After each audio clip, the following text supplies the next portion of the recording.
didn't hear ruffles and flourishes, but I feel like I'm the president. But thank you for having me back. We are very excited about what's going on with the Creative Art League. This is where we were 13 months ago today. We had a burned out building at 109 South Main Street. We had some great ideas. We had some energy. We had no money.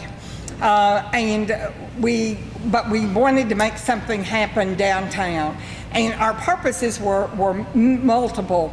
We wanted to have a community of artists where artists could come together, could feed off the energy that they bring to the creative process, could have an outlet and a way to show their work and exhibit their work. We also wanted to enrich the community and give back and increase the cultural activities that were available in the community. And we wanted to be an economic development vehicle for downtown Nicholasville. And this is where we were 11 months ago as we got ready for our opening, which was June 6th, 2014. And you know, there were some naysayers, my younger brother being one of them, who could not believe that the arts would be a drawing, would have any magnetism or appeal for Jessamine County. We opened June 6, 2014. Our last event was December 14th, so in just shy of 7 months, we had 3,156 people attend events, buy tickets, participate in some way, and those are only the people we could count because they signed in or they purchased a ticket or signed up in some way. That's exciting. And here's where we are now. The Creative Art League is a 501c3 organization that has a board of directors, Wendy, Stephanie, and I, who came together 3 years ago with this idea that art could benefit us all in many different ways. And in the last 11 months, we have spread from just the Creative Art League. We now have the KCAL Old Time Radio Show, the Cal Select Art Academy, the Cal Community Theater, the Cal Public Art Projects, JCAL, which is our children's art education arm, the Cal Adult Art Program, and the Cal Gallery Walk Program. This is more fun. Dennis can attest to this. This is our KCAL Old Time Radio Hour show. Doug Fain, our circuit clerk, and Dennis and Norm Klein are sort of the leaders with this. And 4 times a year we put on the back gallery at the Polvino Family Art Center is converted into an old-time radio show, and they do enactments of radio shows just as they were recorded back in the 1940s. And it is just more fun than you can imagine. We seat 50 people for each performance. We do 3 performances of each show, although occasionally we'll do a second weekend because demand outstrips it. And other than the very first night, we've sold out every single night. The first show we did was last October, The Haunting Hour. We did that on Halloween night and on November 1st. In November, we went to Abbott and Costello. You might recognize Larry, who had one of the lead roles in that. At Christmas, we did Fibber, McGee, and Molly. The program that we reproduced was Fibber Paints the Christmas Tree White. And we actually took this show on the road. When the cast got finished with the weekend performance, they were so excited about it and so sorry not to do it again that we made arrangements to have it performed at Thompson Hood Veterans Center and at Bridgepoint out in Brannon Crossing. So we took that, and we're going to continue that at the end because it's a good way to reach community groups that would not otherwise be able to attend. We had live music. This is the first time that we introduced live music to the show, and every performance is being expanded. There's Norm with a Christmas tree sign that he and Denise did and put in the courthouse lawn to lead up to this, but it's the Christmas tree that Fibber painted white. And if you know Fibber McGee's character, he tended to make a real mess out of things, but in the end, he would come around to where he needed to be. And that's what happened in this Christmas story. It was delightful. Then we went to our biggest one yet, a 14-member cast in March when we did Dick Tracy and the Big Top Murders. That was just a delightful performance. And we have coming up July 10th, 11th, and 12th, our summer triple threat comedy hour. They're going to do an episode of The Bickersons, an episode of Fibber, McGee and Molly, and an episode of Life of Riley. So we've got, and they're in rehearsals. In fact, they began rehearsals last night. This is a fun thing to do, and what's fun about it is it's low cost. Tickets $7.50, and it's downtown. The program lasts about an hour and a half, and then you can go, have a beverage, have something to eat downtown. You can see the exhibit that's on display at the same time. It is a lot of fun, and as a special inducement, you can buy a season pass, which will get you one ticket for each of the 4 performances. You save a little bit. It's $25, so it cuts the cost down even a little bit more. So anybody who wants those can see me. Then this has really been exciting. This is the Cal Select Art Academy, and it's taught by 2 of our elementary school teachers here, Hope Sock from Brookside and Stacy Goggins from Rosenwald Dunbar. And we have 20 kids, 19 who pay a small stipend per semester and 1 scholarship student. And they come in every Sunday afternoon through the academic semester, and they basically do a college-level art class.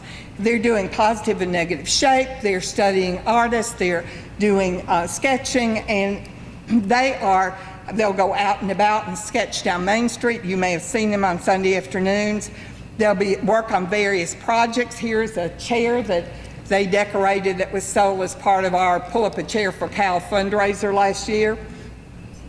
And so that group has really been exciting because it increases the level of the art education that can be given to our children. And they have to apply for this. It's not an automatic. They have to apply, they have to fill out a statement of what they hope to achieve. Their parents have to sign on, and they have to have recommendations from some of their other teachers or be known to Ms. Sock and Ms. Goggins. But it's worked delightfully. Our last session is this Sunday, and that's actually an exhibit of the work that they've done through the semester so that their parents and grandparents can come in and see that work. Another program that we started this year was our Cal Community Theater. And in February, we did a production, 3 nights of the production of Love Letters. Love Letters is a delightful A.J. Gurney play with 2 characters, and it tells the story of their changing relationship and the definition of love as it changes throughout their lives, as told from the letters they wrote to one another, beginning when they were 6 and ending when she died and he wrote a condolence letter to her mother. So Dennis was in one of the 2 starring roles, and that was a great way, and we did this as a dessert theater. Again, we set up tables, we had tablecloths and candles and Halloween appropriate decorations. It was done over Valentine's weekend. And it was in keeping, we thought, with the romantic theme of the weekend. And during the intermission, we had dessert and coffee. We've got upcoming productions. This fall, we're going to do To Kill a Mockingbird. So we haven't gotten the dates lined up, but that will be coming. And then in December, our community theater troupe is going to do Miracle on 34th Street. We are hoping to have both of those actually performed in the courthouse. We're working on the logistics of that, but the courtroom is a great place for both of those. And it would be an intimate, small enough setting, large enough for the audience that we anticipate, but small enough that you're not going to get lost in the shuffle. So that's what's happening with our community theater program. Now, our public art projects. This one is near and dear to my heart. It's that horrible brick wall that Windstream owns. No offense if anybody's here from Windstream, but it's not aesthetically pleasing. Now, Windstream has given us permission to install an interchangeable mural system on that brick wall. They have taken down, and was an immediate improvement. They've taken down the 1970s plastic awning that was there. So now we have a brick wall, which was a step up, but we hope to install a track system and every quarter change out the murals. Now we are currently in fundraising mode to raise $3,500 to install the track system and to do the first mural. And that we have a Kickstarter program going, that we've got 18 days left, and we've still got quite a bit to go to raise that money. So if you like us on Facebook, you'll see it'll pop up every couple of days, the link where you can go and make a commitment. And look, what I'm saying to people is take your lunch one day to work and commit $10. I mean, we're not, I'm not looking for somebody to write a check for the $3,500 we need, although we wouldn't turn that down, but that's not a requirement. When we all come together with small things, we can make big things happen, as we have shown with the Creative Art League thus far. This one's a little hard to see, but I presented to the City Commission last night on behalf of the Creative Art League a proposal to take the lot that is just south of Euros, that is currently vacant, that has a white fence with a painting of the Metcalf house on it, that has been vacant for 10 years or better and is a complete eyesore to downtown, and to convert that into a performance park area. We have, we've gotten the City Commission's go-ahead, enthusiastic go-ahead, to form a committee to actually put hard numbers on the budget we gave them and to come up with commitments for donation and in-kind match, so that we know that we have the match that the grant funding programs require. But I'm fairly certain that this will go forward, and assuming we're successful in securing the grant funding, this can be a place where it will be bricked, there'll be a water feature, there'll be permanent benches, there'll be an attractive fence and gate and lighting.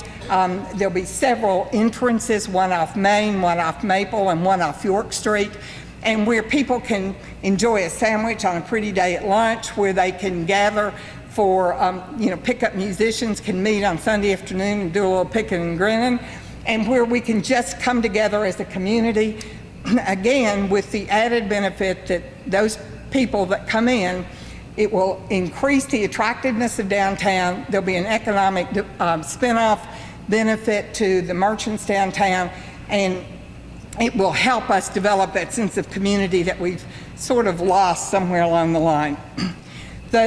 The other project, public art project we do, is our December winter windows on Main. This past year was the third year we did this. It's a Herculean effort to basically decorate one way or the other all of the windows on downtown Main Street for the holiday season. We get the kids involved. We had a Boy Scout troop involved last year. Some of our adult painters are involved, and it turns downtown Nicholasville into sort of a Bedford Falls kind of a feeling. It's really a fun project, and we're going to be doing that again this year. So if you want to pick up a paintbrush, give me a call sometime in November, because we're always looking for volunteers. This is probably one of the most exciting and successful components that the Creative Art League has started, and this is our junior Creative Art League, JCAL. In this we have art camps, we have art workshops, we do the Jingle Bell Jamboree in December, we coordinate the Jessamine Chamber Christmas card contest, and we do the Art on the Shelf project for the kids. The art camps, we did 3 weeks last summer, we did 1 week last fall, and we've got 2 weeks scheduled for this summer. The kids come, we have 10 different sessions during a week.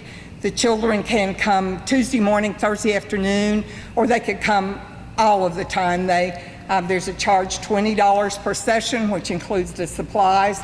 Hope Sock and Stacy Goggins, two of our elementary art teachers, actually teach this. It's for kids 7 to 11, and it's great. And at the end of each week, we have an art exhibit where their art is on display. They can come pick it up, bring the parents and grandparents, and have that experience of actually being part of an art exhibit. The kids love it. And you might see them on the sidewalk. They will take a break and do sidewalk drawings. But you can walk in, and when they're concentrating on an art project, it's just quiet as, you know, you can't, I mean, they're very well behaved, they're very excited about it, and it's just a lot of fun to watch them get, have that sense of accomplishment and achievement that they can get through having something, to do something with the arts. The woman in the center is Stacy Goggins. She's one of our art camp directors, one of our elementary school teachers here. So the kids just really get into this. It also is helps the Creative Art League pay its bills. So from that perspective, it's very welcome news indeed. That's one of the projects we did at the fall workshop last year. Then we do, in December, in connection with St. Nick's Day, the Jingle Bell Jamboree. If you want to get in a Christmas mood, come this upcoming December 12th to the Art League for our Jingle Bell Jamboree exhibit.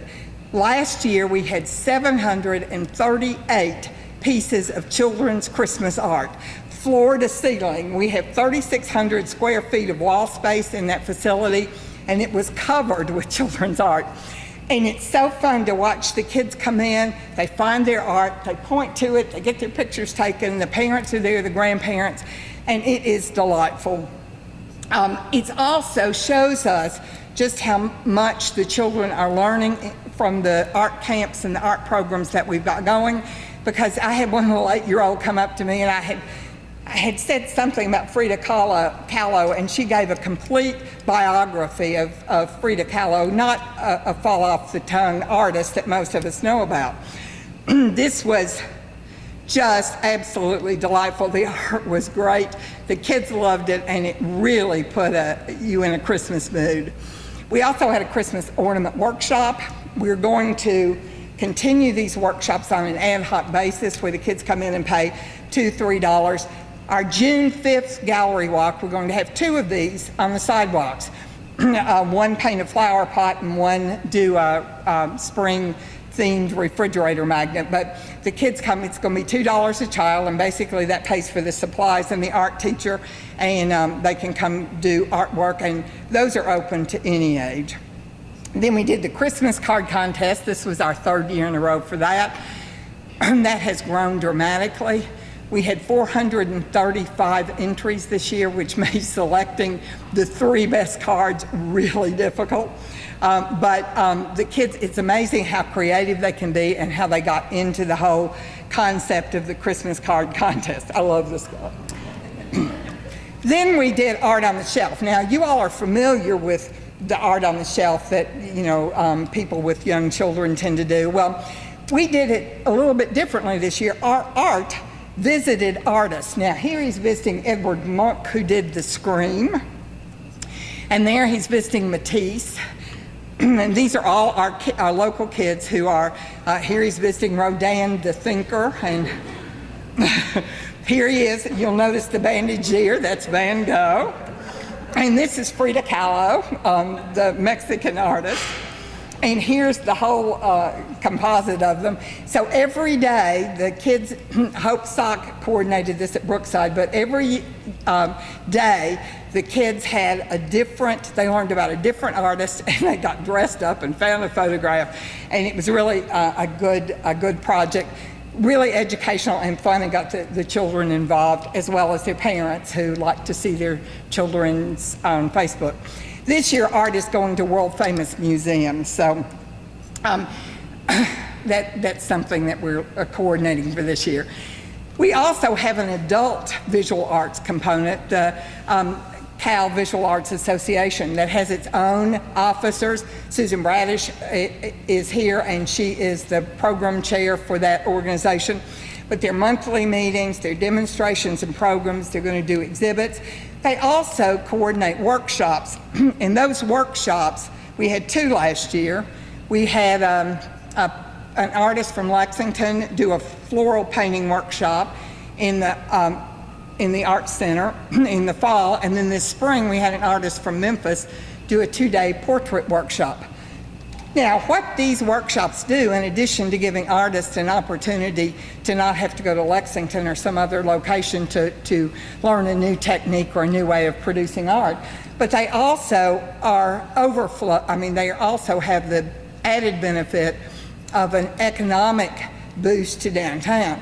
The day we had the floral workshop, there were 21 people there, all but four were from out of county, and they virtually all ate lunch at Jay's place. So, that's not much standing alone, but as this builds, that's going to be a real boon for downtown.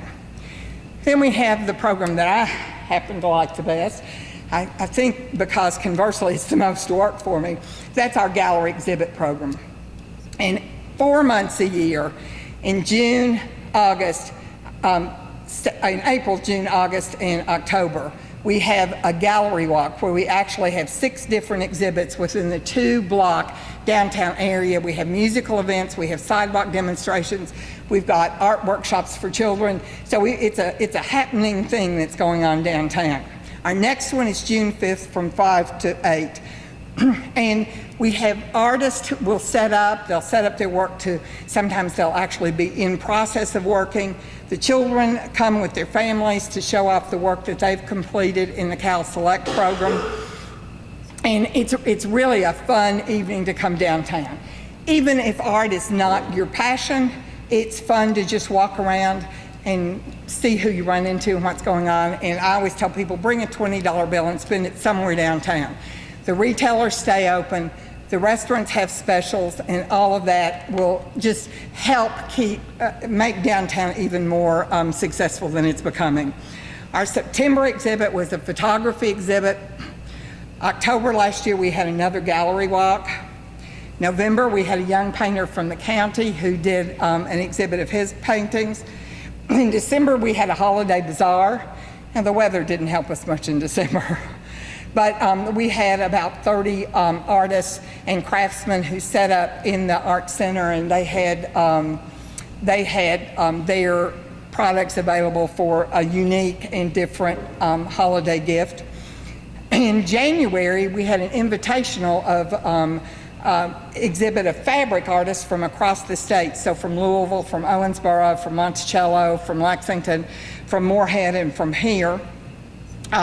In February, we did a Christian-themed art exhibit in remembrance of me, because our art exhibit evening was the week before Lent began. In March, we had 2 of the renowned and beloved Jessamine County figures in an exhibit. We called it Two Lives Intersect. Howard Fane with his paintings and Marion Shug Stratton with his photographs.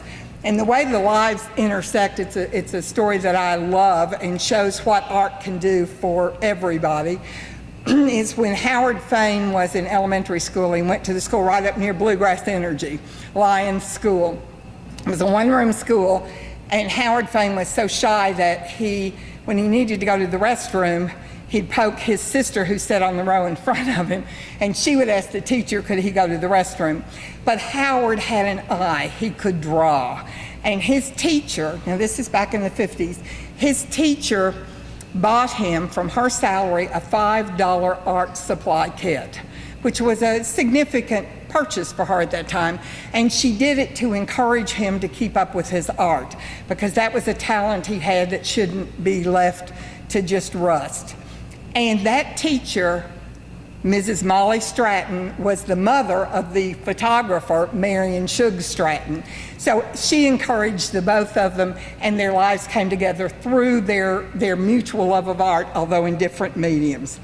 In April, we had Seth Ernest, who's one of our elementary art teachers who spent last summer in Romania.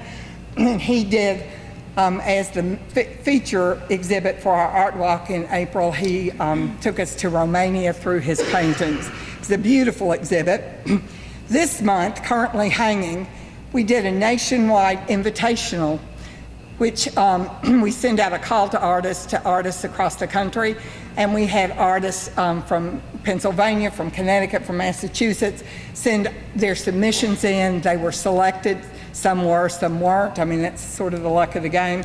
But this exhibit that's currently hanging is, and they're off in celebration of horse racing in the Commonwealth. It's still there.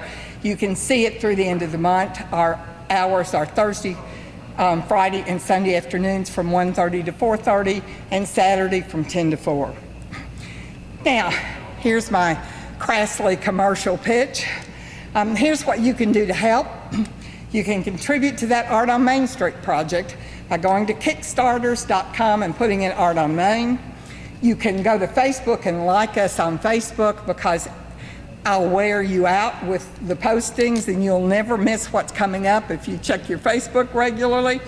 You can attend our art exhibits and gallery walks, and you can join us for our theater productions, because this is what's going to keep it happening.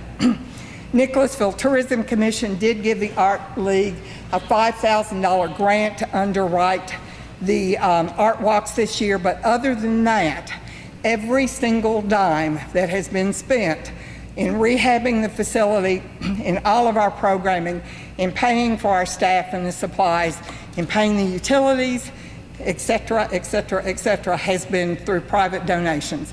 So your $20 would really matter. And we thank you. Does anybody have any questions?